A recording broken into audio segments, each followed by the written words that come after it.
Araka mianatra amin'ny tenin'Andriamanitra isaky ny zoma hariva toy izao. Dia avy dia hivavaka avy hatranintsika afaka dia hianatra tenin'Andriamanitra. Vavakantsika. Andriamanitra iray amin'ny feno fisaorana anao indrindra. Tena hoe feno fisaorana anao izay. Fa Andriamanitra rainay, karakaranay tokoa ianao. Tsy lavitra be ihany fa tena akaiky anay mihitsy. Mahafantatra manokana ny ilainay ary manome an'izany ilainay izany amin'ny fotoana ilanay azy tsara. Tena tanteraka parfait tsara ianao Andriamanitra nideranao izahay. Misaotra anao ny amin'ny fisiany ty fiainam-piaino ty tokoa e.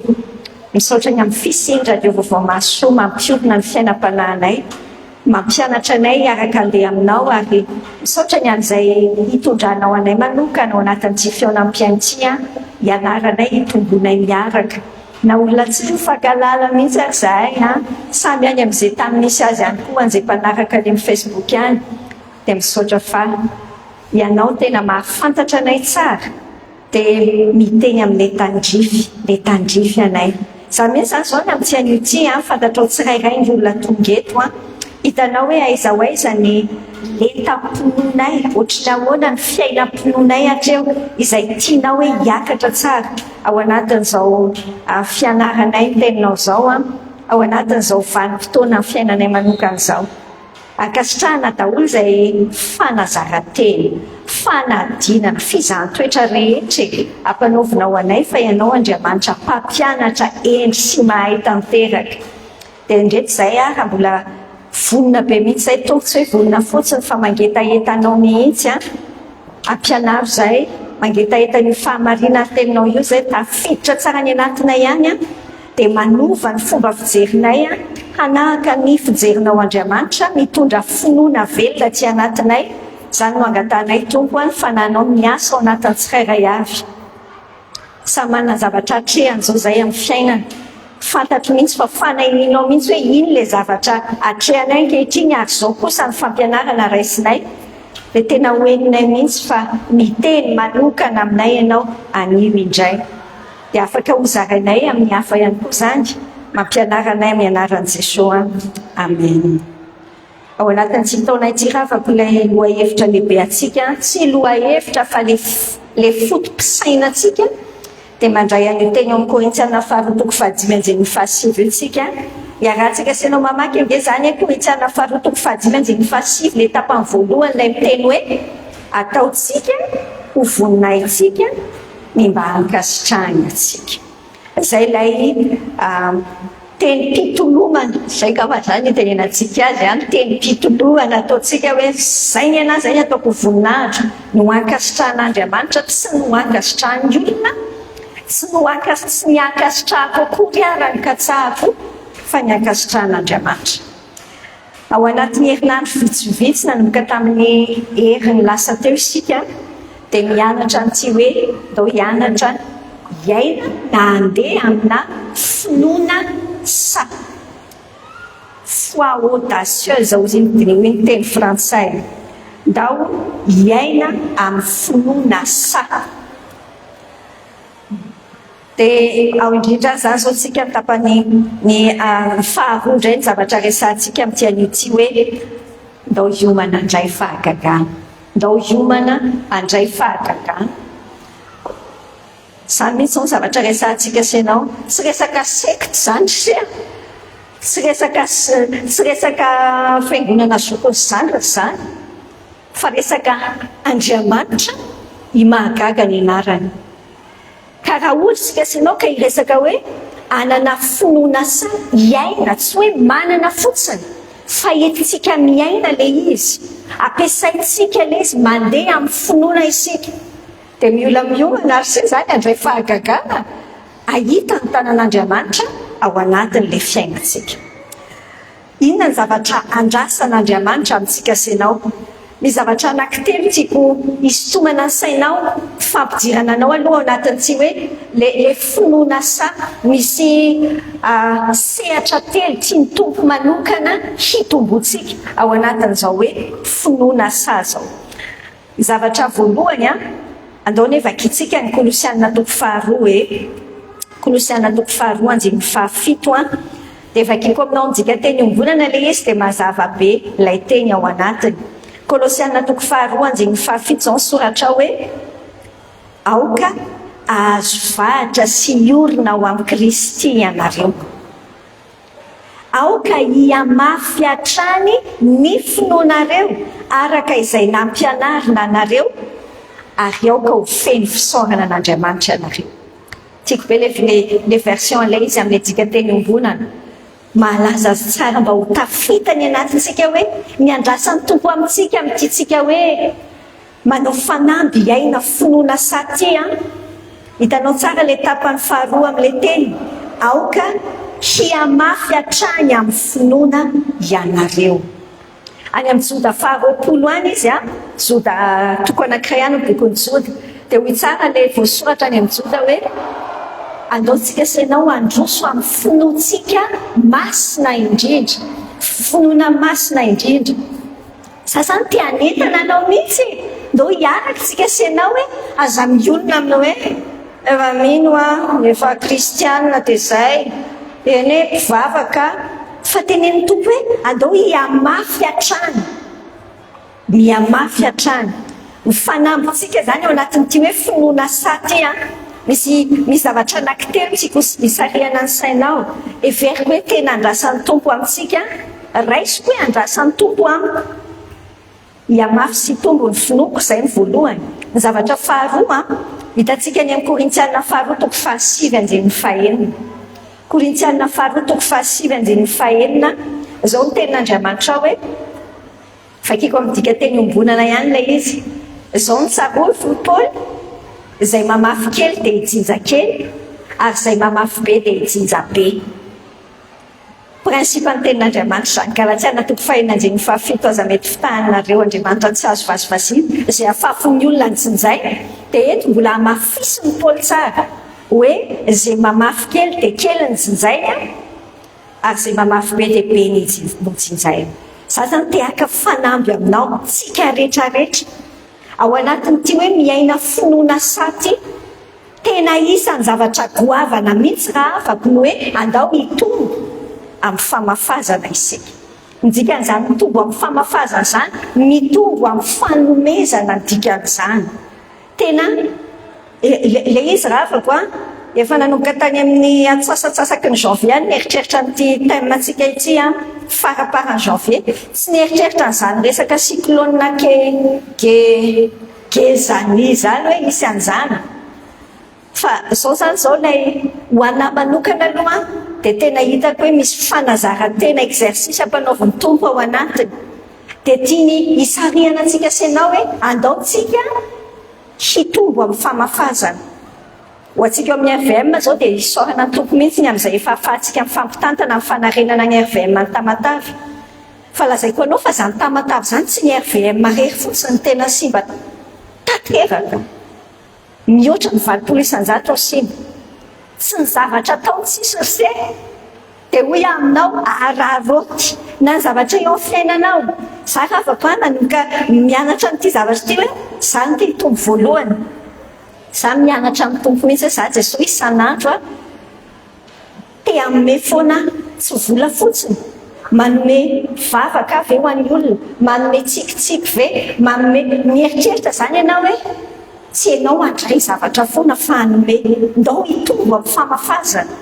Fa ao anatin'ny fiomanantsika tsara, fitaran'ilay finoantsika mihitsiny izay mitombo amin'ny famafazana izay. Zavatra fahatelo resahantsika. Inona no andrasan'Andriamanitra amintsika ao anatin'ity isika mianatra an'ilay hoe hiaina finoana saty.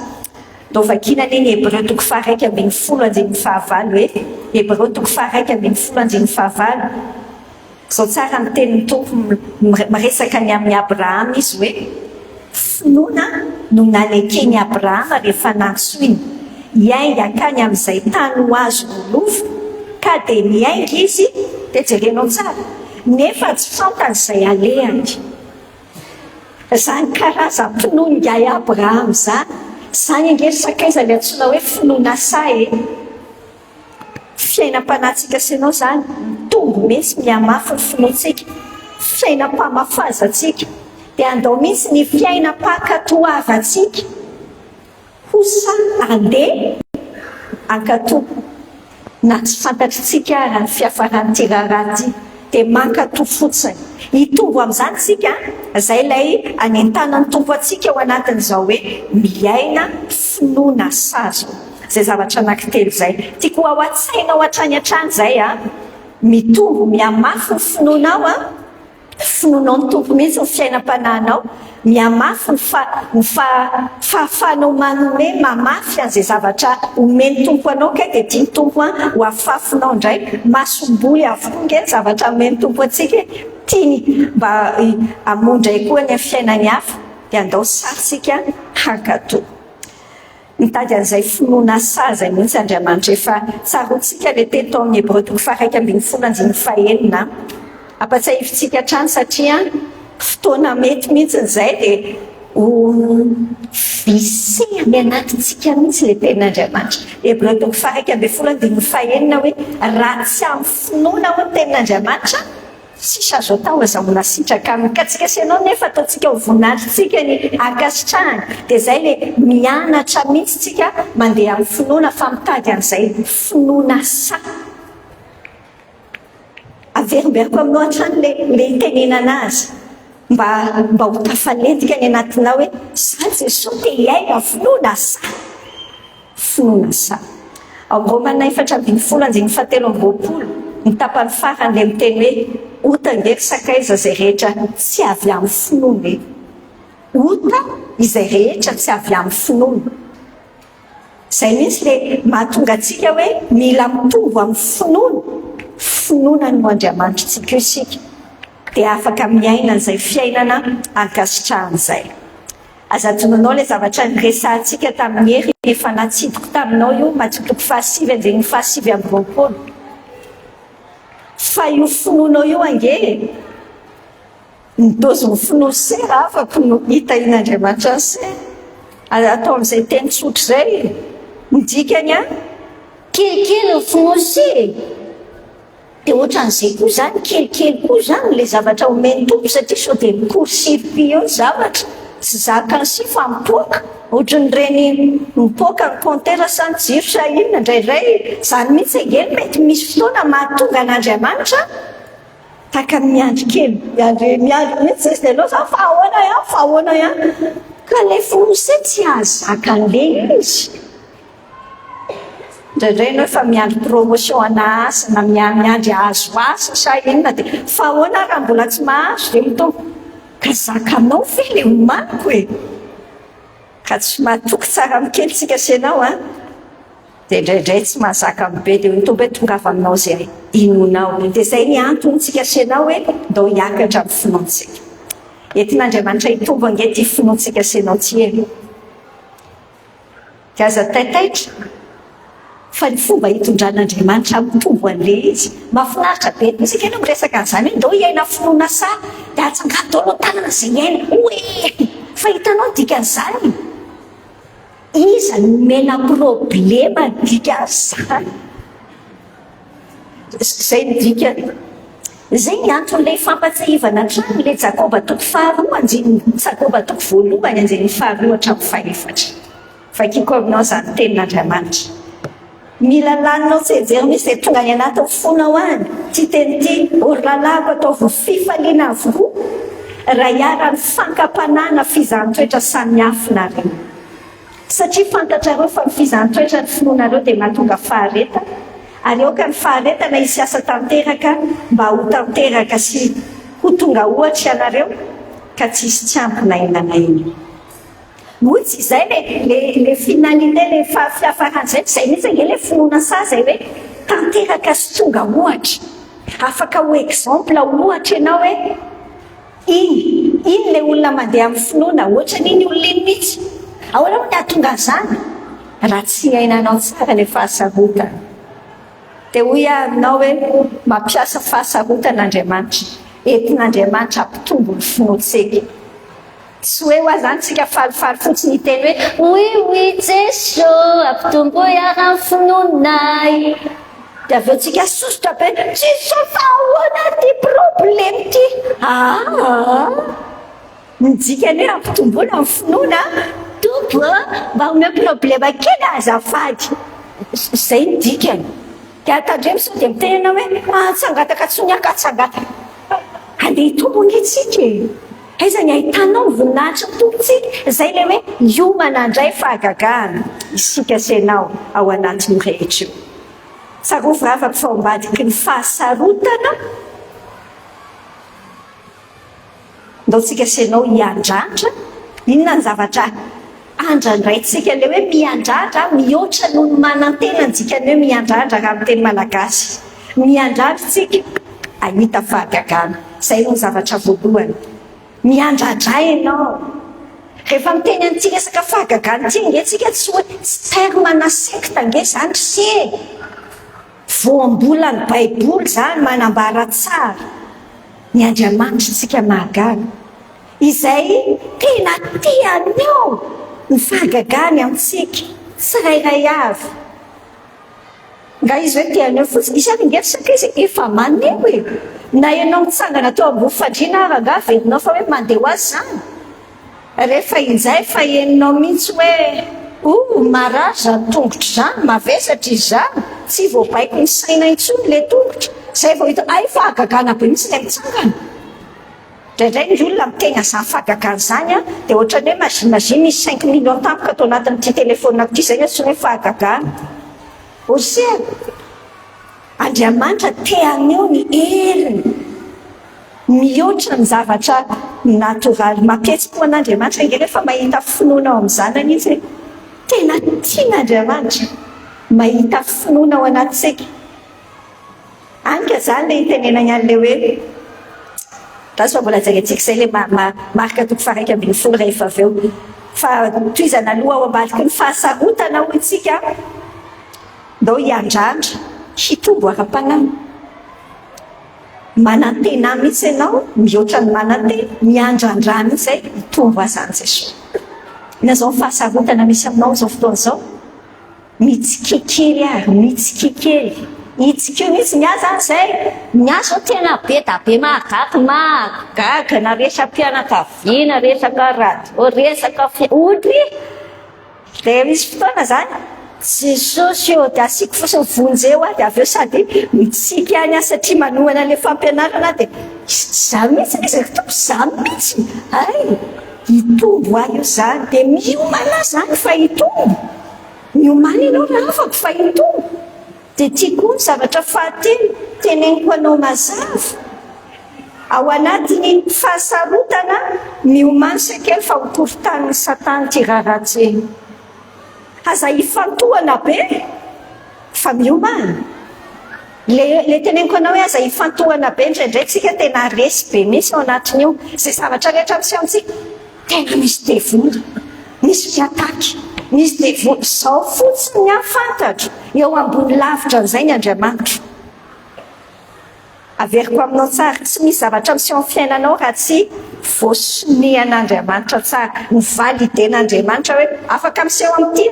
dao satria ampitombo an'ity amin'ny fanarahana azy teraina mitombo fa miomana ianao aza taitaitra mampikorota-javatra vao maika ohatra misarotaka be le fiainana jerenao zavatra ohatra ny arakaraka zay miresaka aloha de zany indrindra moa fa manombokoboka le fianarana sefala setela rehefa manombokoboka ny fianarana ihany de betsaka misy foana de tena izana be nanao ka niditra tamina izy de lasa be problema be de zao fotsiny teneniko anao tonga soa atao amin'ny sekoly be an'Andriamanitra tonga soa fahasoavana be ty mahery angeny aty anatintsika no amin'izao fotoana izao efa mpandresitsika tsy matahotra an'izany korotaniny devoly zany ianao miomana fotsiny ianao hoe ay tsy taitra ianao ary ny zavatra farany miomana mihitsy ianao hiaina fifaliana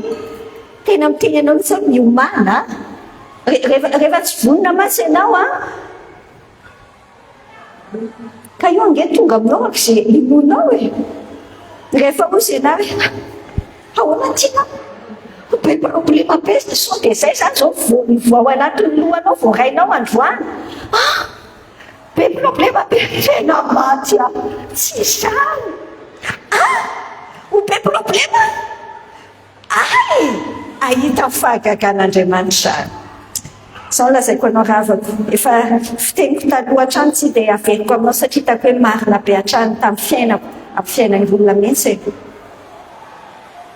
ny olona manana problema ny antsoina hoe candidana miracle arsea raha tsy manana problema ianao mipetrahary aloha mamitsaritsara dia miaina fa tsy hita fahagagana mihitsy ianao rehefa tsisy problema kina moa zany ny ilanao fahagaganako ianao raha tsisy problema kely candidana miracle kely any maherezy problema be mifalisy mibitao ilay Jakoba toko voalohany teo fa candidana miracle be zany ary ny mitombo ty candidat ty tsy mitovy am'le any vahoaka hoe dia ahoana raha tsy voafidy sa hoe tsy nety le izy ohatry marina miteny io Andriamanitra io marina miteny rehefa mino ianao ho hitanao ny voninahitr'Andriamanitra zao na 1:7 zany mio manandray fahagagana zany tsika se misy tantara anankiray aloha tiako hisintomana sainao fantatrao loatra averin'ny filazantsara anankiefatra samy miteny azy daholo mety ho hainao ve mba tsy toko 7:7 misy any tantara io marika toko 9:4 Lioka toko 5:7 Saona toko 9:5 akamantatra inona zay tantara zay afaka ainao zany Saona toko 9 misy resaka hoe mofo Jesosy zany namoky olona tsy omby 10,000 zay le tantara mofo 5 sazan-drano roa mahavoky olona tsy omby 10,000 miracle zany zany ny antsoina hoe fahagagana tsy miova mihitsy ny Jesosy atsika se andao jerentsika ao anatin'ny texte amin'io tenin'Andriamanitra io hoe ohatriny ahoana raha nataony tompo ny anankiray amin'ireo ihany no andeha hovakitsika any amin'ny marika toko 9 no andao ane jerentsika sena hoe marika toko 9 ny anjin'ny mahasoatsika foana mamaky hatransika dia tahaka an'ireny mijery film reny tsika miditra tsara ao anatin'le tantara marika toko 9 anjin'ny 7:30 no nialy Jesosy dia nahita vahoaka betsaka izy ka honena azy fa tahaka ny ondry tsy manana mpiandro ireo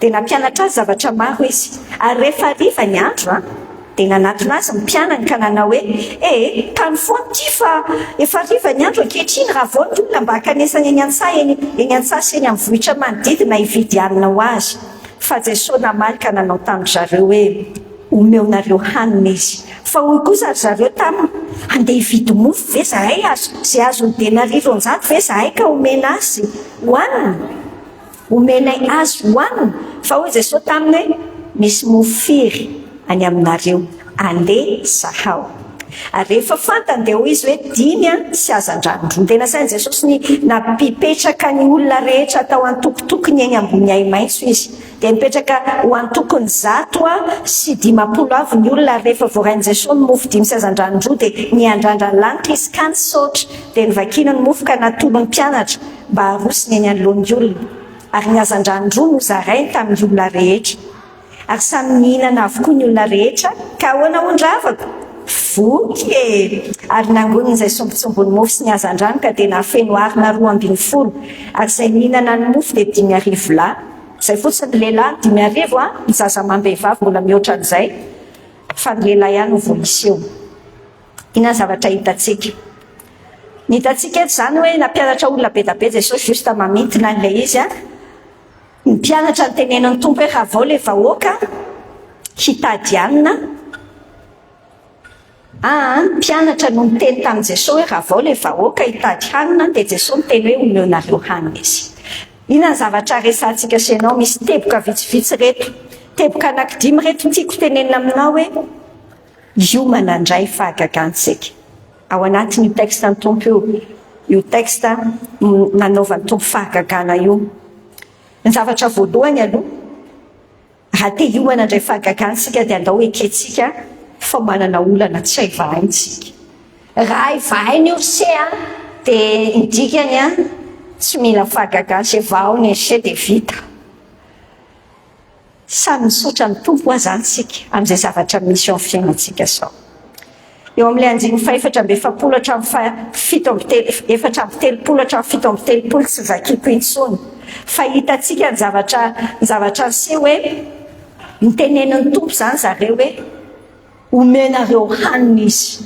Raha vao olona ireo mpianatra tamin'i Jesosy efa hita amin'ny mpianatra hoe ho ratsy ty tantara ty dia Jesosy miteny hoe meo hanina ireo.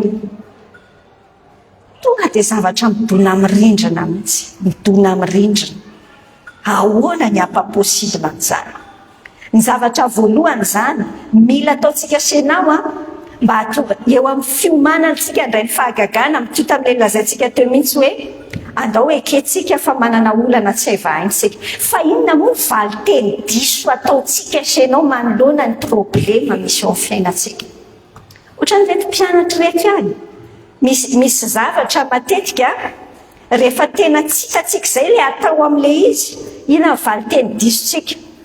Na tsika izay mangatakandrotsika tsy te hiatrika an'ilay izy. Ireo olona ireo efa elaela niaraka tamin'ny tompo teo hoe fa ny hariva ny andro izay zalahy vao teny efa tokony ho ela no ny saina hoe inona no atao amin'reto olona reto. Fa ohatrany hoe te andriandro hoe afana le tena dernière solution mihitsy, le tena aleo amin'izay any. Tsika sinao matetika manao kely an'izay any. Ao fa sainiko rehefa amin'ny any mangatakandro tsika tsy mety hiatrika an'ilay olana.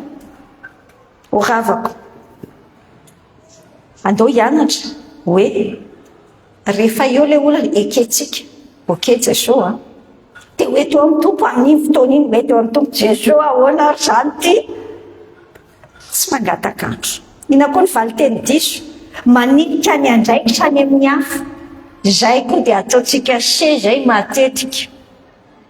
Raha vao ilay olona rangahy dia mba amin'izay zareo mba mividy zavatra any mitady an'ilay vahaolana moramora ireny. Inona ny hevitra?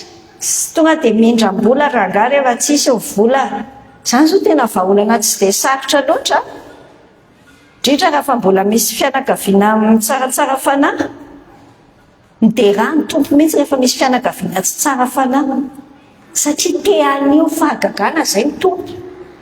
Ianao indraindray fendrofendro hoe tompo tsito malaky mihitsy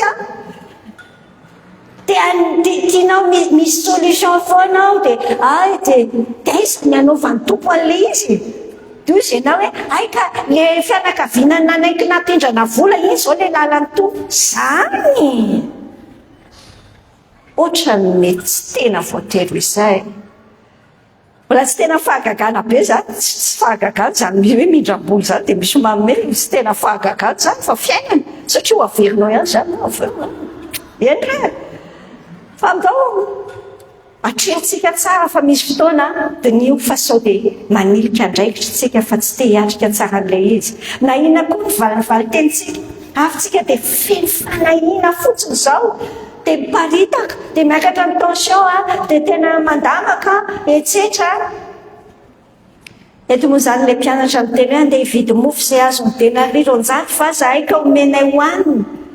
Ao anatin'ny fahakiviana tanteraka nge zareo mieritreritra izany denariron-jato zany angeka vola berse. Tahaka ny teny an'i Jesosy hoe aiza tsisy an'izany feno fanahina. Izany mety valitentsika matetika. Ina zany izao ny zavatra farany sarotra angatan'Andriamanitra aminao izao tsika amin'izay miteny izao. Za nge zao tena tsy mahalala ny fiaina se mihitsy.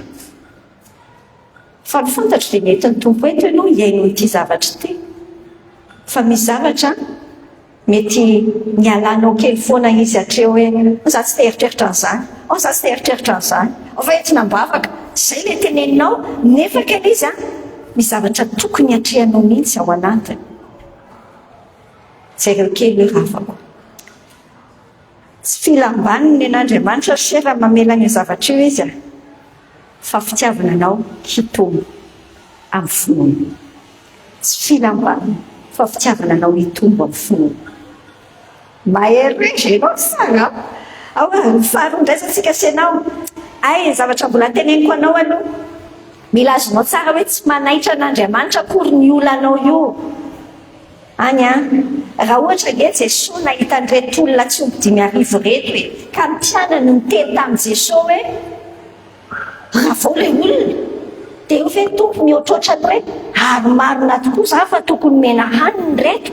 Problema tokoa ty. Raha miteny ny mpianatra hoe hividy mofona 200 ve zany zay, mofona 100 millions zany hividanana ho an'ireto olona reto, dia eo ve tompo voanihatra amin'ny masina hoe tena gravy. Borsa mila azonao tsara fa tsy manaitra an'Andriamanitra mihitsy ny olanao. Any amin'ny jaona toko 1 io texte io ihany fa jaona kosa no miteny azy. Zao tsara ny tenenan'i Jesosy. Nanompon'ny maso an Jesosy ka nahita fa nisy vahoaka betsaka nanatona azy dia hoy Jesosy tamin'ny Filipo, aiza ny hividianantsika mofo hohanan'ireo. Filma mitovy ihany fa lafiny anankiray ny fomba hijerevana azy. Aiza ny hividianantsika mofo hohanan'ireo. Andiny 1 inonao tsara, izany no nataony mba hizahany toetra azy, fa izy nahalala ihany izay efa ataony. Fantatrao izany mihitsy angesy hoe zavatra miseho aminao io hoe tenen'ny tompo ianao hoe nda nataovy ity. Ina tsy vetako mihitsy zany, tsy vetako mihitsy, fa ina tiatika tanao amiko tery tompo. Eo sika manao fanazavana be fa ngatsy ohatr'izao Jesosy, ngatsy fantatrao ohatr'izao le olona iny ngeky tompo ohatr'izao mihitsy. Efa fantany angesy zavatra, efa fantany ihany ngesy ataony, fa izany toetranao hoe mino venao ankatoa tsisy pourquoi, tsisy comment, makatotsotro zao. Efa fantatra Andriamanitra tsara ny ataony raha avako alohan'ny hahafantaranao akory raha hoe misy olana eo. Mbola tsy fantatra akory le olana Andriamanitra efa mahafantatra hoe zao le ho ataoko. Andriamanitra nge Andriamanitra. Mbô tsika sianao hipetraka tsara maha-olona tsika dia avelao Andriamanitra ho Andriamanitra. Faly be foana misaina izany. Dia tiako be tsotro zao fotsiny miatoraka any amin'Andriamanitra. Ok, Andriamanitra ianao rangahy tsy mahavaky lobe amin'izany fa efa fantatra hoe fa makatoy andraikitra dia izay. Mahereza ianao raha voliko. Ahoana zavatra faharoa miomana indray fahagagantsika. Zao andao omena an'Andriamanitra izay kely eo an-tanantsika. Miainga izay ny hatrany Andriamanitra rehefa manao ny fahagagana. Amin'ny ankapobeny tsy azontsika ferana mihitsy izy aloha, tsy azontsika ferana. Fa mianatra tamin'ity mofo 5 sazan-drano roa mahavoky olona tsy omby 5,000 ity sika dia hitantsika ny fiasany. Omentsika azy izay kely eo an-tanantsika. Marika toko 1:9-7 misy mofo firany aminareo, hoy tsara amin'ny tompo hoe ndala zaho. Hitanao tena tian'Andriamanitra mihitsy hoe miaraka miasa amintsika. Misy tenin'Andriamanitra ihany teny hoe mpiara-miasa amin'Andriamanitra. Zinona moa tsika sianao niara-iasa amin'Andriamanitra fa ao anatin'ny fitiavany atsika izany dia hoy izy hoe za nao fahagagana fa za tsy manao an'io tsy misy any bary. Tonga dia miditra ho atsehatra mihitsy. Asina, aiza bary finoanao, aiza zafady fa bary aloha ny haiko ny anarany. Aiza tian'Andriamanitra mihitsy hoe misy avany aminao. Dia matetika tsika sianao rehefa misy an'ilay izy dia mieritreritra foantsika hoe rehefa mampitany ilay zavatra ilaina, inona kosa ny dikan'ity izay manao tsinotsinona ny eo an-tanantsika izay. Tandremizay fa fandrika be. Mahatsiaro an'ilay any amin'ny mpanjaka faharoa toko 4 ve iny, le misy an'ilay mpitondra tena boka nitrosan'olona be iny dia alainy papana trosa andevo zanany. Dia hoy Elisa taminy hoe inona ny anananao, dia hoy tsara izy hoe tsy manana ninina. Zay aloha no teneniny, tsy manana ninina afa-tsy menaka diluile ray tavoary zay. Zay matetika ny antsika sainao tonga dia zay voalohany, tsy manana ninina afa-tsy. Zay kely le afa-tsy, zareo le afa-tsy. Iny afa-tsy iny ange, zay le andrasan'ny tompo. Ny zavatra ananantsika izay fotsika ho an'Andriamanitra, eo no anombohan'Andriamanitra eo. Le ananantsika ka fotsika ho an'Andriamanitra. ndraindray le izy raha tsy foitsika misy fotoantsika lazaiko anao fa ndraindray efa manao an'ireny billet reny a zafady fa ndraindray misaina n'izany mihitsy ndraindray ohatrany hoe tsy foko zany le izy satria le izy billet a dia avy eo amena an'ity dia mahazo cake indray maverina iny sa mahazo hanina dia foiko ave zany zao le roalina tamin'iny foiko rehefa zoina tsy tena hoe foiko le izy tsy tena foiko aiza le sakafo lohaka dia mety aiza le zay indraindray tena tsy mamparesy lahatra anay mihitsy amin'ilay zavatra ireny aloha fa dia taniko hoe ohatrina zany mitombony aminareo amin'ity ohatrina tazomy any aloha ny bianche meko anche le vola dia zay fa le izy mitombo amin'ny famafazana angetsika ny zavatra ananatsika fotsika ianao ve dia tena nieritreritra ny tao anatin'ny olona 5 dia io bandy kely anankiray io ihany nanana zany sakafo zany tsy mino olona fianakaviana ohatranao sao hoe mandeha lavitra dia mety misy tahiry kely any fa rehefa manao fizahana amin'ny mpianatra izy mananao io bandy kely io ihany io tovolahy kely io ihany nanome hoe tiany a misy omeko an' Jesosy zany inge ny andrasan'ny tompo amintsika le mahafoy omentsika an'Andriamanitra ny kely eo an-tanantsika ohatrina hoe zany manome amin'ny finoany zany le Korintiana 2:7 milaza azy tsara hoe aoka ny olona rehetra Korintiana 2:7 aoka ny olona rehetra samy anao arak'izay iriny fony avy tsy amin'ny alahelo na amin'ny faneriterena fa ny mpanome amin'ny fifaliana ny tian'Andriamanitra ohatrina hoe zany hoe manome amin'ny finoany no manome amin'ny finoana tsy be calcul na berse zay hoe zany asika senao dia ahoana aloha ny ahoana manome dia fa mahafantatra ianao inona le ilaina omena inona ny any aminao manome eo no eo na amin'izay ilaina manome amin'ny naimpo le naimpo tena hoe safidinao mihitsy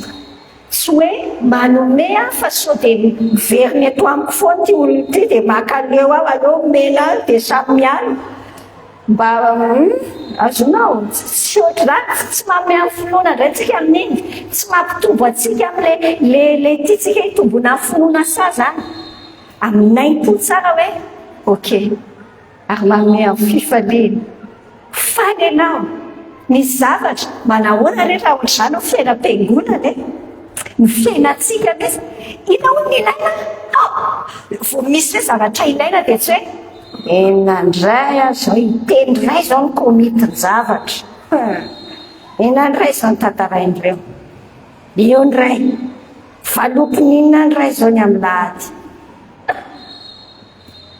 oravako misy klika kely mihitsy any ambadika any amin'ny lohantsika any vo mahita an'izy sika dia mifaly fa tsy mana hoe takizay tsy nandeha nivavaka takizay nandeha nody aloro misy takizay kely be da be fa mifaly ok Jesosy tianao hitombo amin'ny famafazana indray io tianao ok raisiko amin'ny fifaliana fa ho ataoko ho an'ny tompo zany manome amin'ny finoana zany zavatra fahatelo miomana indray fahagagantsika inona koa ny zavatra hitatsika izay fantatritsika fa sain'i Jesosy ataotsika dia ataotsika le manome zany iny côté arzay anana zay an-tananao tsy voatery hoe vola mety fotoana fahaizana mety zavatra eny aminao hoe mety mitsikitsikinao araho azy zany mety tsy fantatro fa foinao ndikany hoe foy tsy miandry takalony zay ndikany hoe foy afoy zany afoy zavatra fahatelo dia ty hoe izay fantatro fa sain'i Jesosy ataoko dia ataoko ny zavatra lalina be amin'ity mandeha amin'ny finoana ity ravako le izy zavatra mbola tsy hitanao le zavatra hoe mety sa ahoana ry zany dia ahoana ohatrany hoe tsy zavatra hitanao maso manome antoka anao fa eo mihitsy hoy tsara ny Jesosy tamin'ny mpianatra eo mianjiny 7:9 hoe ndana zaho izay anananareo dia nasain'i Jesosy nampipetraka ny olona rehetra tao antokotokony any ambony hay maitso izy mipetra angeno eo amin'ny toeran'ny mpianatra arse mofo 5 sy hazan-drano 2 aloha le hitany a. Dia i Jesosy teny hoe asaivo mipetraka ireo olo ireo. Mipetraka eo ny indrindra raha ianao le sefosefo oatra mipetera na ianao zany le tompona andraikitra jerijeren'ny olona hoe raha misy tsy mety io dia bonima be ianao. Fa izao fotsiny hitatsika satria nasain'i Jesosy natao. Izay ny antsoina hoe finoana, mankatoava fotsiny izay asain'ny tompo ataonao, izay fantatrao fa tokony ho ataonao dia ataovy.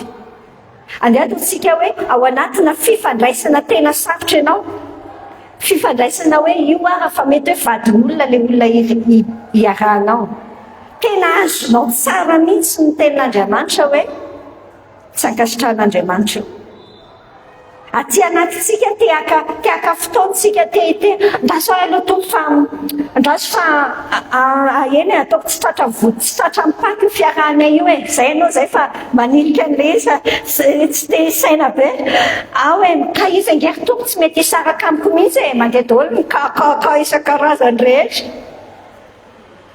Tonga mihitsy any amina hoe ka le izy angery Jesosy tsisy vola hoaniny zay.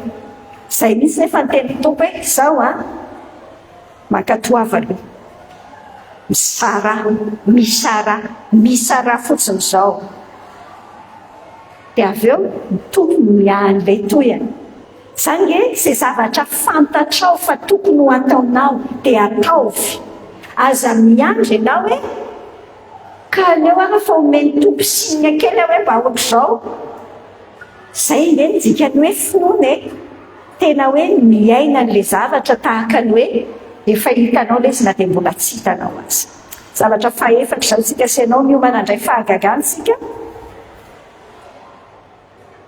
Andao tsika tonga dia hisaotra an'Andriamanitra fa aneo fahagagana izy. Tsara tarehy zay zavatra kely monja ao anatin'le texte ao amin'ny Matthieu marka toko 1:1-7. Aza adinotsika rehefa nandray voarain'i Jesosy le mofo 5 sy hazan-drano 2 ny andrandra ny lanitra izy ka nisaotra. Dia izay izy vao namaky an'le mofo ka natolo ny mpianany le izy mba harosony eny anoloan'ny olona ary ny hazan-drano 2 no zaraina tamin'ny olona rehetra. Ty resaka misaotra ty averimberiko aminao hatrany. Fa ity tena lalana hitombontsika amin'ny finoana be mihitsy.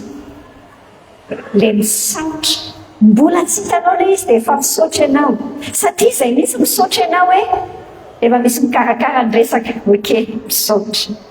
Misaotra dia hitantsika izay le ohatra Jesosy teto nandray an'le mofo 5 sy hazan-drano 2 izy dia misaotra. Tsy hoe mivavaka sakafo misaotra fotsiny ny tompo. Fa zava-dehibe nitondrantsika eo anatrehan'ny tompo le kely. Ankasitranao ve le kely sa omenao mifendrifendry kely ny tompo hoe ty moa zany mba nomenao ataontsika kely zay mba nomenao anahy tsy mba ohatra nen'ny olona le izy fa jerena ny olona fa dia atao ana fa dia ity misy ary fa dia misaotra e. Tsy ohatr'izay ngely izy zay. Misaotra ianao hoe ty le izy tompo isaorako anao ty dia misaotra fa aneo ny fahagaganao ianao. Mianatra an'izay toe-po zay mihitsy tsika. Misaotra sahady. Eo amin'ny 5 zao tsika sy ianao miandrandra an'Andriamanitra no fahagagana amin'izay tsika. Misy pratika ho raisitsika ao anatintsika. Miandrandra an'Andriamanitra anao fahagagantsika. Eketsika aloha fa tena olana tsy haivahaina le misy amintsika eo Zay le zavatra voalohany ometsika ny tompo le kely ananatsika afotsika ho an'ny tompo mihitsy saronao tsara zay. Mihina le zavatra fahatelotsika sy anao teo moa ahoana izy tsika teo ahoana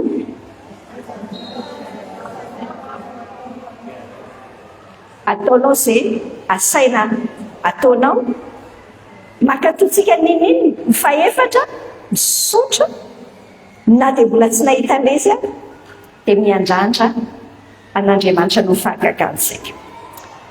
Marka toko 1:4-7 hitantsika hoe samy mihinana avokoa ny olona rehetra.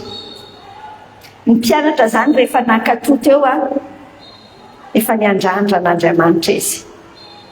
sy miandrandra zay miny ihany no mahita amin'ity raha ty nefa afaka hoe tena sain'ny tompo ara hoe ndanangony sombotsombony mofo sy ny hazandrano dia nahafeno 12 sobika mihoatra lavitra no le nentina tamin'ny voalohany no hiafarany nefa le zavatra nilaina ary efa feno tanteraka. Izany io Andriamanitra io rehefa miasa te hiasa amin'ny fiainantsika seno mihitsy izy amin'izay sehatra amin'ny fiainantsika tsy resaka ekônomika mbolantsika fotsiny ihany na amin'ny fiainantsika rehetra. Ina zany zao no tena fahasarotana lalina ho atrehanao zavatra tahaka ny hoe tsy haivahaina atrehanao ankehitriny ao anda hiandradran'Andriamanitra ao anatin'ny atsika. Mitady olona tena manana finoana sa io Andriamanitra io. Andao ny ejerentsika senao ty marika toko 1:20 ty andalina kely an'izay resaka hoe miandrandra atsika hanana an'izay finoana indray fahagagana izay Andriamanitra. Miandrandra fahagagana avy amin'Andriamanitra tsika alalintsika tsara zany ny pratika an'izay amin'izao tapany farany resantsika izao. Ao amin'ny marika toko 1:20 anjiny 1:20 hatramin'ny 4:20 ahitantsika fahagagana nataon'ny tompo gaga be Petera rehefa nahita n'ilay aviavy nozonon'i Jesosy dia nalazo dia hoy Petera nahatsia dia niteny tamin'i Jesosy rapo indro fefa malazo ilay aviavy nozoninao enjany zany ry tompo dia ny tompo Jesosy namaly azy dia hoy izy taminy hoe manana finoana n'Andriamanitra lazaiko aminao ry Petera lazaiko aminao amintsika rehetra hoy ny tompo lazay amintsika marina tokoa nazovy milaza amin'ity tendrombohitra ity hoe mifindra ka mianjerany an-dranomasina ka tsy hanahana ho ampony fahiny fa ho tonga ny zavatra lazainy dia ahoana ondra afaka ho azon'izany koa lazaiko aminareo na inona tonononareo amin'ny fivavahana sy angatahanareo dia minofa efa nandrainareo dia ho azonareo izany. Mitady olona tena manana finoana sa Andriamanitra. Ohatrany ahoana zany izay finoana sa izay? Raha mijery an'ilay famaritana n'ilay ao amin'ny Hebreo toko 1:20 tsika le tapany voalohany eny tsy ndritsika senao tsara androany hoy tsara le tenan'ny tompo hoe ny finoana dia fahatokiana ny amin'ny zavatra antenaina. Fahatokiana ny amin'ny zavatra antenaina. Ny dikan'izany eo amin'ilay zavatra antenaina mihitsy ny dikany hoe finoana zany ka rehefa iny ihany versa maneno tsy manantena ny tsara indrindra fa menao zany eto ny ianao fa menao tsy samakery ambony ery tina tsy diso fanantenana eo dia tsy mety dia ny tompo zany teny tongava amin'izay arak'izay inosy zany hitanao zany le finoana raha avadikitsika atenentsika amin'ny fomba hafa ny hamaritantsika azy fahazahoana antoka fafehezin'Andriamanitra ny hoavy ary io Andriamanitra io manomana ny tsara indrindra ho amin'ny fiainako satria tiany ndrasanao veriko aminao tsara zany manantena ny tsara indrindra zay le zavatra tiantsika senao hitomboana zany ao anatin'ity hoe miomana handray fahagagana manantena ny tsara indrindra nidikan'ilay hoe finoana sa dia fahazahoana antoka fafehezin'Andriamanitra io hoavy io ary manomana ny tsara indrindra ho an'ny fiainako izy satria tiany zany tiany tompo any anatiny fotsika. Azoko mihitsy fa teteny zavatra be da be ianao hiteny hoe tiana tsy azonao an-tsaina ny lasako ny zavatra ny ainako sy ny ainako ankehitriny. Mety ny tompo teto mihitsy ianao hisaina hoe Andriamanitra manana zavatra manana ho antsika manana lalana hainao tsy hijery zany Jeremia 6:20 zany manana hevitra hiverana antsika io Andriamanitra io ny ten'Andriamanitra. Tian'Andriamanitra ho voarainao any anaty sainao zay. Ndraindray tsika senao te hiolona fotsiny hoe eny rehefa mandeha moramora fiainako rehefa misotra rehefa mankasitraka zay tsara be zany fa le hoe andao hitombo amin'ny finoana sa tena ilay noman'ny tompo mihitsy hoy ataminao le niteny tamin'ny elo hoe be da be mampalahelo be no mijery cimetière fasana satria misy zavatra milevina be da be ao, zavatra nikasain'Andriamanitra ho atao hampanjakana ny fanjakana teto ambony tany. Fa le olona kristianina maty ao miaina fotsiny rehefa velona milamina amin'ny defa mety kenkasitrana osia mifoaza ho azy ety dia hoy am'se hoe manana hevitra misy projet an'Andriamanitra izay ianao ihany no manao azy. Fantatrao moa zany ianao ihany no manao azy ary Andriamanitra veritreretinao fa mieritreritra zavatra kely fa izy moa zany feritriretanao ty Andriamanitra tsika ty. Andriamanitra goavana rehefa mahita n'ity institution Marty Hervé ty tsika mahita ny radio Vomasoa ary raha mahafantatra tsara an'izany Marty Hervé zany ianao dia azonao saina zany abehan'izany Andriamanitra tsika zany. Fa olona tahaka ny olona tsintsinina kely mihitsy ke zany tany anatina ankohonana tena misy ankohonana tsintsinina toa dia tsintsinina azose.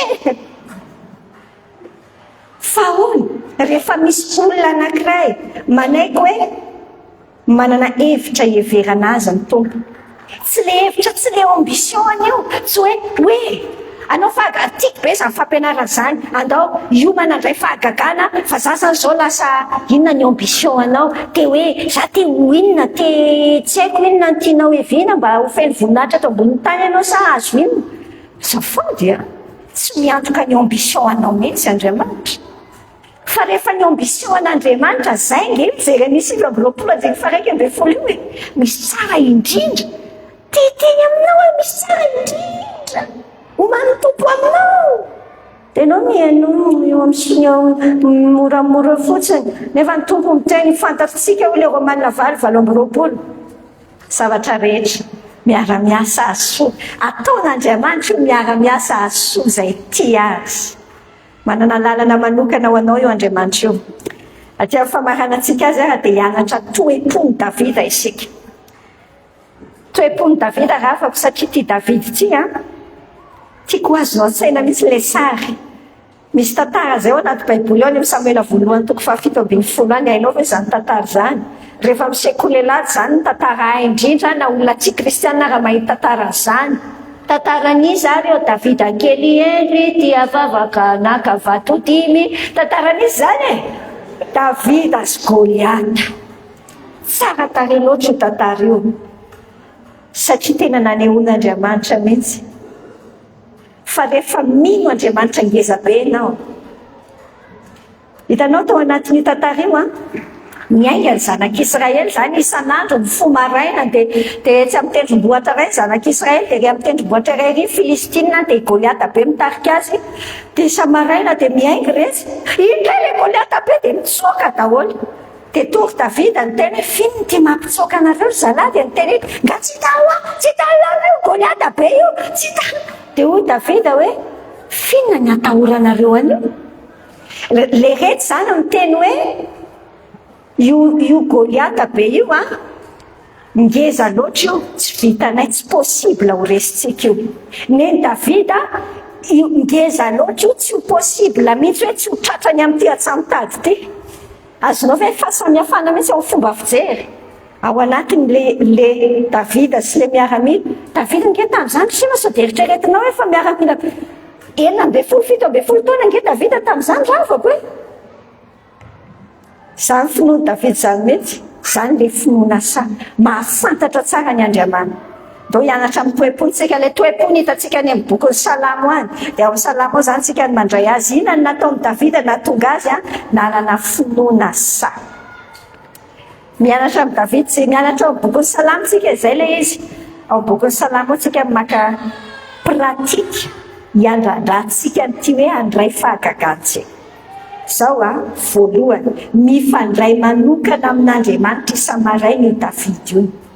Enonao ange miteny any amin'ny Salamo 5:5. Salamo 5:5 iny voasoratra hoe Jehovah, maraina no andrenesanao ny feoko, maraina no ivavahako aminao ka nandrandra. Vakiko aminao ntsika teny ombonana tsy ambany ty. Ianao no ivavahako vao maraina ka hoenonao ny feoko tompo.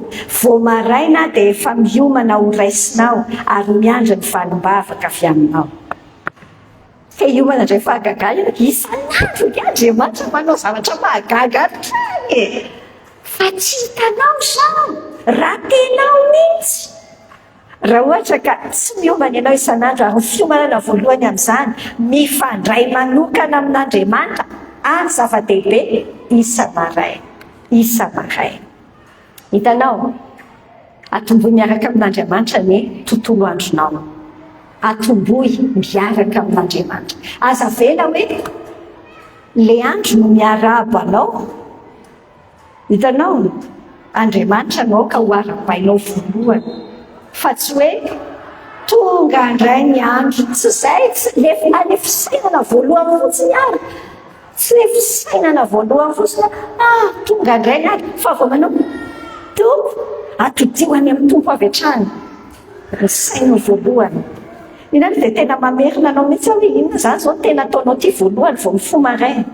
Dia nio kely aloha azafady. Na zao ataonao vao mifoha maraina. Indraindray mifoha maraina sika.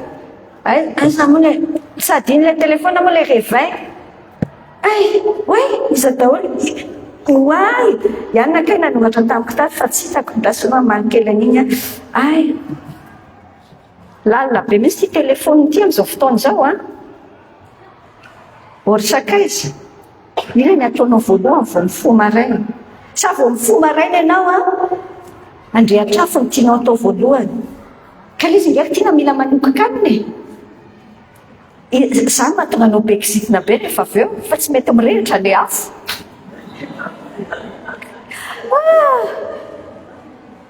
Ila ny ataonao voalohany. Sa ny ataonao voalohany tonga dia alefanao ny télé. Dia miteny vaovao isan-karazany ny télé. Miteny fa mahina raha vaovao mahafaly aloha enony. Ny aravako ny fahazarako izao. Nanao ka tany amin'ny volana oktobra tany, tsy haiko nefa tantaraiko anao moa izany tamin'iza vao verimberina avy tany ampity. Fa naka fahazarana mihitsy hoe vao mifoha maraina dia tonga dia alefako amin'ity telefôny ity le filazantsara, le testameta vaovao mila tonga dia tenin'Andriamanitra no ataoko enony voalohany. Zay tenin'Andriamanitra tokony ho anjara tenin'Andriamanitra enoko dia enoko. Rehefa atory indray dia le testameta taloha enoko. Tsy hoany enta fa matory ho azy ao tsy haiko tsy izay fefarana faly. Fa faly zany enoko voalohany sy farany. Dia hoy aminao hoe ianao nga le olona sahirakirana hoe tiana le olona tsy dia mifoha maraina mihitsy. Ndao hianatra amin'ny tompo. Fa maina ianao aloha raha mba matory aloha Indraindray tanora ny tsara tenenina an'izany. Fa maina izao raha matory aloha. Mety izany matory aloha izany ny zava-panahy tena tsara ataonao indrindra. Mba hahatonga ny hoe zavatra kely fotsiny amin'ny disiplinina fitenantsika indrena afaka dia mianova zavatra be. Indraindray tsika miandry zany tena te handroso ara-panahy be. Tsotro. Mety matory aloha kely kokoa. Mety inona koa mety ataontsika le teneniko anao teo hoe aza le filazana eo amin'ny fiainana aloha enona voalohany fa filazana tsara enona voalohany. Tsy le vaovao amin'ny télé fa vaovao mahafaly enona voalohany. Ataovy mihitsy ny programanao. Raha tsy ataonao programa io dia ny teo ihany ny teo fiainasena. Ataovy programa. Zavatra fahatelo, aisany kely fotsiny rangano réveil tsy mahafaty. Impirimpiry ianao izany le miteny hoe tsy manampy tena. Fa hoe raha isaka 10 minitra fotsiny andramo.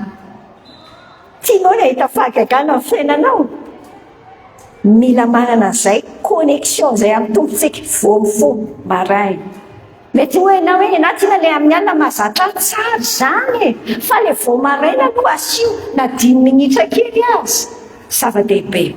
Zavatra fa misy an'ilay tenin'Andriamanitra amin'ny Salamy 8:24 le toe-tsaina mila raisitsika moa zao andro zao le nataon'i Jehova hifaly isika ao anatin'ilay andro nataon'Andriamanitra. Zavatra faharoa inona koa zavatra nataon'i Davida mahatonga azy manana finoana asa ohatr'izany. Jerentsika ny amin'ny Salamy 5:1-5:5 ny ahitantsika azy. Andao zavatra faharoa zany dia ity hoe andao isaintsainy ny teny fampanantenan'Andriamanitra ao anatin'ilay tontolo andro. Misaintsaina ny teny fampanantenana na ny teny fikasan'Andriamanitra. Aza taitra mihitsy ianao fa hiverimberina atao amin'ity fampianarantsika finoana saty, satria ny tenin'Andriamanitra izay sakaiza no mitondra finoana aty anatintsika. Dia mila saintsaintsika zany enonao ngena ny 5:6 amin'ny Salamy 5:20 hoe Salamy 5:20 miandry any ratsy fanahy. Zany mihitsy nge le fiainan'i Davida miandry mba hahafaty any ratsy fanahy ho izy. Fa ny ataon'i Davida tsy masasaina ny afo dia ahoana zany ny ataoko, fa jereny ataony mandinika amin'ny teny vavolombelonao aho. Tenao sy Davida fa ahoana renao ty e. Zay mihitsy tsika izay mianatra amin'ny Davida.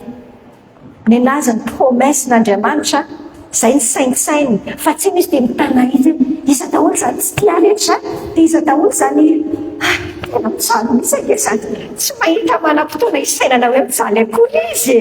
Fa satria ny tenin'Andriamanitra ny saintsainy. Ny 1:20 amin'ny Salamy 5:20 moa milaza hoe raketo ao am-po io e. Teneniko anao tsara ho ihany taminao fandazaiko anao tamin'ny herin'ny sefaombieny 7 any misy ny fampanantenan'Andriamanitra anaty Baiboly ao. Tsy lany ny seho azo aho mandram-pahafatony seho.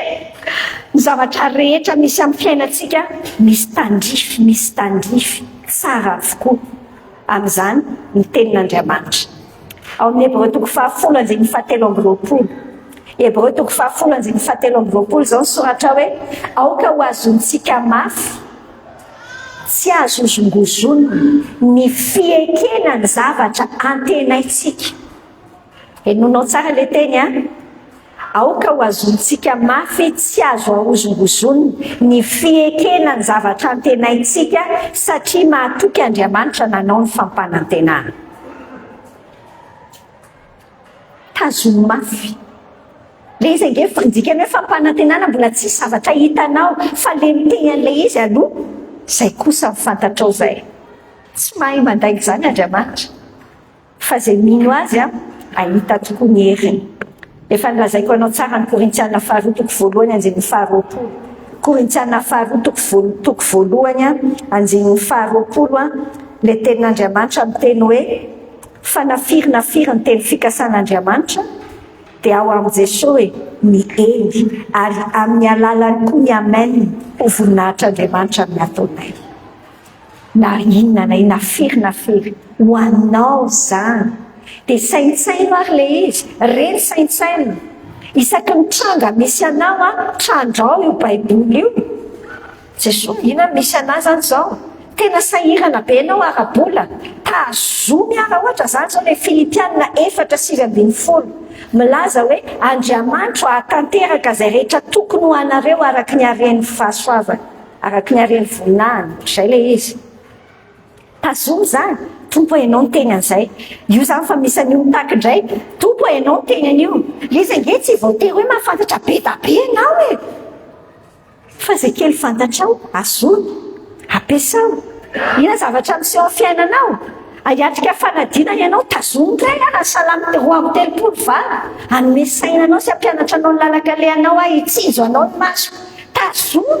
Isaky ny tranga zany dia tompo ameo teny fampanantenana fa anao daholo anao ao amin'ny Jesosy. Zay aloha fepetra sakaiza ao amin'ny Jesosy visy ao amin'ny Jesosy. Zavatra fahatelo havako. Inona nataon'i Davida mahatonga azy nanana finoana sa mahatoky ny fitiavan'Andriamanitra izy na miaratsy aza ny zavatra hita maso. Mahatoky ny fitiavan'Andriamanitra izy na miaratsy aza ny zavatra hita maso. Enonao nge Salamy 2:70 ny tantarainy 1:20 Salamy 2:70 1:20 hoy tsara zany Davida miteny hoe nahoana no tanondrika ianao ry fanahy, ary nahoana no mitoloko atao anatiko ianao. Manantenana Andriamanitra fa mbola hidera azy ihany ahy e. Izy ny famonjenany tavako sady Andriamanitra. Zany no toe-pony David zany. Ao anatin'ilay fahasarotana io mihitsy. Ok, le ohatrany tsy misy masoandro miratra. Teneny mihitsy le baikoa ohatrany mihitsy ny ao amin'ny fananao. Nahoana ianao mitanondrika ry fanahy? Satria izy zany mitanondrika mihitsy, miresah mihitsy amin'ny tenanao ianao. Ahoana zany? Ahoana izany? Zao manantenana Andriamanitra fa mbola hidera azy ihany ahy. Izy ny famonjena ny tavako sady Andriamanitra. Satria ahoana?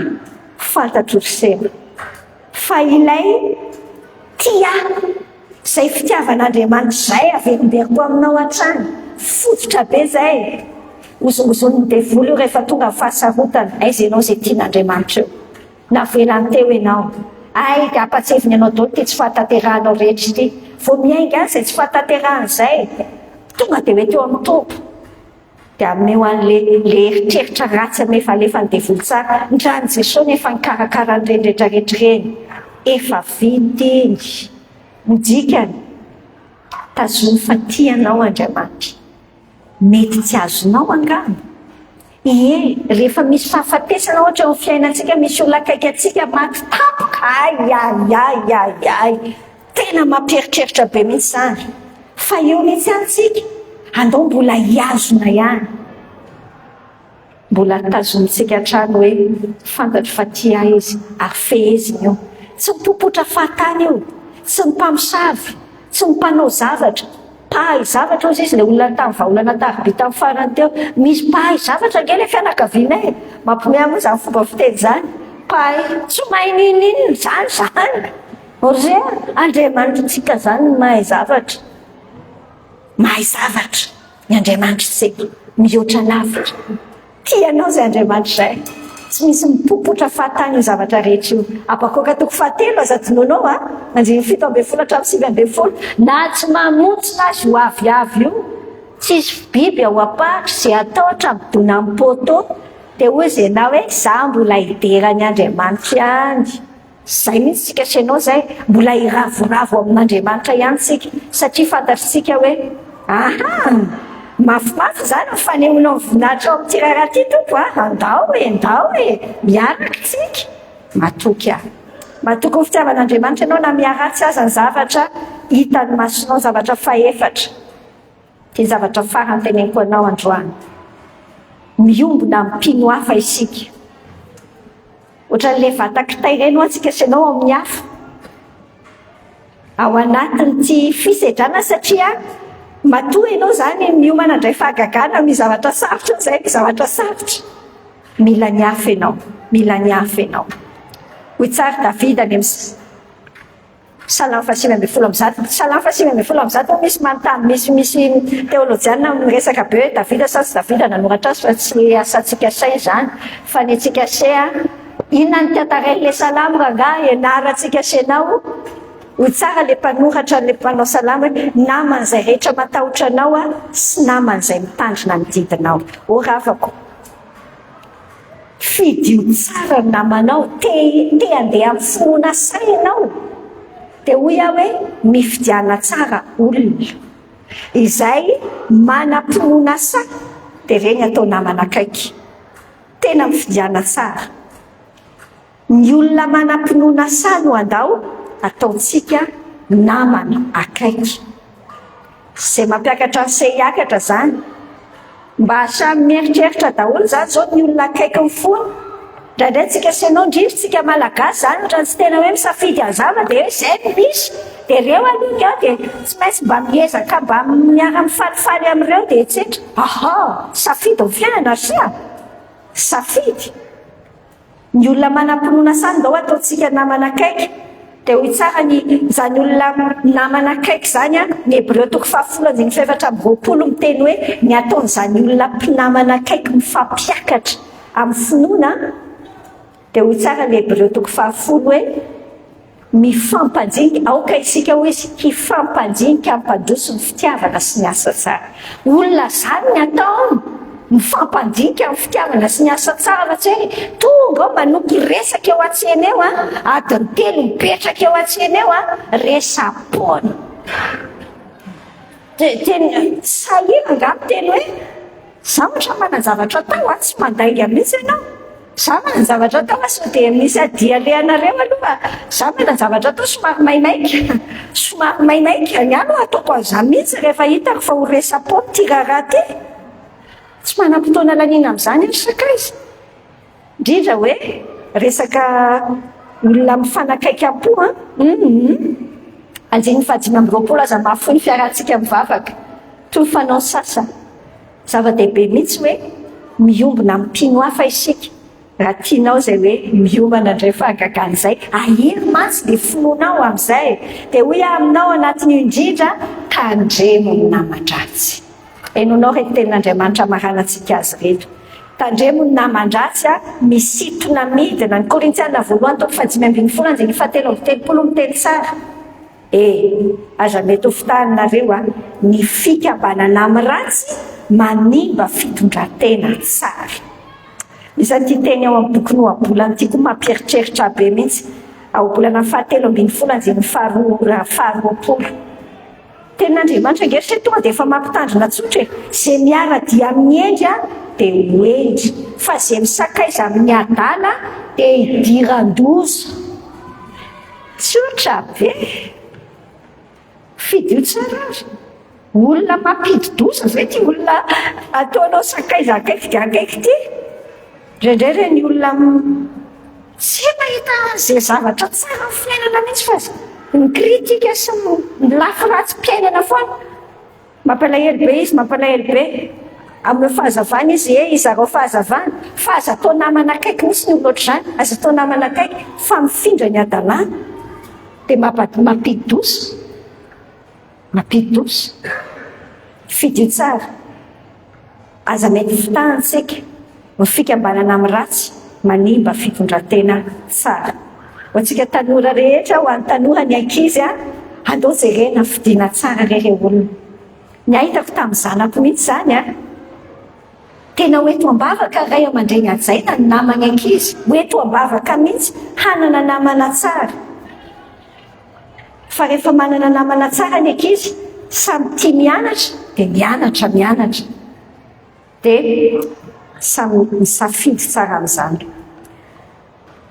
loantsika sianao hivavaka zay ny zavatra nitantaraiko aminao tamin'ity androantsy ny tompo mahita tsara ny zavatra niteneniny taminao manokana dia ianao koa maharay zay zavatra niteneniny taminao manokana hoe teo amin'ny tompony fonao mety ezay hivavaka aritsika Andriamanitra ray makasitraka anao indrindra zahay tsafenao anay mihitsy ilay sitraponao tianao zahay handroso amin'ny finoana hitobo amin'ny finoana hitobo amin'ny famafazana hitobo mihitsy amin'ny fiainam-pakatoavana ihany koa misaotra tompony amin'ny ohatra tao amin'ny filazantsarany amin'ilay fahagagana be nataonao na mikisanao olona tsy omby 5 iny tamin'ny mofo 5 sy azan-drano roa mandinika amin'ny fiainanay zay tena mila zany mihitsy koa zay Jesosy amin'ny fiainanay mety isan-karazany mihitsy le olana zay tsy hay vahary ifonanay aminao mihitsy zay valy teny diso rehetra nataonay mety ny alaala-pata amin'ny olana fotsiny zay mijery vahaolana manilikilika any amin'ny hafa eny hoe ny hafa mihitsy ny tokony anao anay ohatr'izao manantena ny hafa lava nefa ka ianao Andriamanitra teaneo fahagagana amin'ny fiainanay Jesosy ifonanay aminao raha toa fanahina no namalinay an'ireny fahasarotanay ireny raha toa ka ohatrany hoe miparitaka be ary ny aty anatinay fa tsy mieritreritra hoe hay ve misy fifaliana avolenta tianao hitombonay indray Andriamanitra velomina ao anatinay mihitsy ny finoana dia tena hoainay mihitsy nyzany miandrandra ny andray fahagagana avy aminao ahay misaotra anao mialoha tompo ahy ifonana aminao daholo mihitsy reny menomenona be reny ifonana aminao Jesosy ampianaro zahay ifonana aminao ilay zahay tsy mahay mahafoy ka zay nge tompo ohatrany hoe mikonainaina be foana hoe ka zay ala mahatraka omena iny dia zany nge mampiodipodina anay ao anatin'ity fahantrandra malagasy ity zay tsy te hiaina ao amin'izany tsony misaotra tompo fa foazinao mihitsy zay zao dia sotominao miakatra ny fiainam-panahinay ny fiainanay amin'ny rehetrarehetra amin'ny lafiny rehetra mihitsy.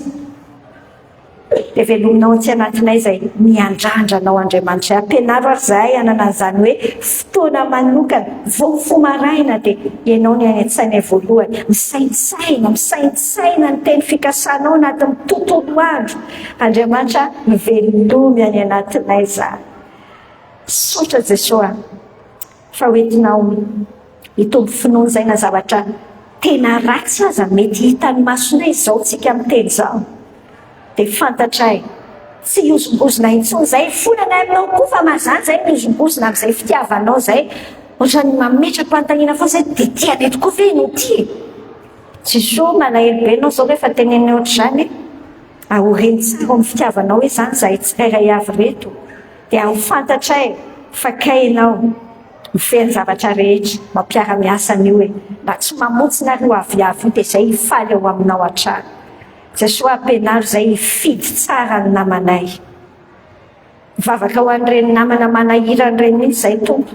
Jereo ilay olona samy manana ny olona ao an-tsainy daholo tsao zay mivavaka ho an zareo mihitsy zay tompo hanana finoana sako ireny ho velominao mihitsy ny finoana any anatiny afantatra ny filazantsaranao mihitsy izy aloha dia tena hoe afaka hizarany fahatsaranao zahay fa tsy hoe izay indray ny influenceny ireny. Andriamanitra vonjeo sy arofo zahay misaotra tompo fa hoentinao indray zay hanao exercice tsara tarehy amin'ity herinandro ity efa voafehanao tsara daholo ny tranga tsirairay avy menao ny fanahy fahendreny zahay hiatrika an'izany amin'izay fanapahan-kevitra rehetra mila raisinay amin'izay dinga mpinoana mila raisinay dia zay makasitraka tompo miasa amin'ny fiainana-tokantrano tsirairay ianao mampamirapiratra ny voninahitra ao amin'ny fiainanay na resaka aretina ilay olana tsy evahaina ny fahitanay azy na resaka tsy fampim-bola io na resaka olam-pifandraisana io na resaka fianarana na resaka asa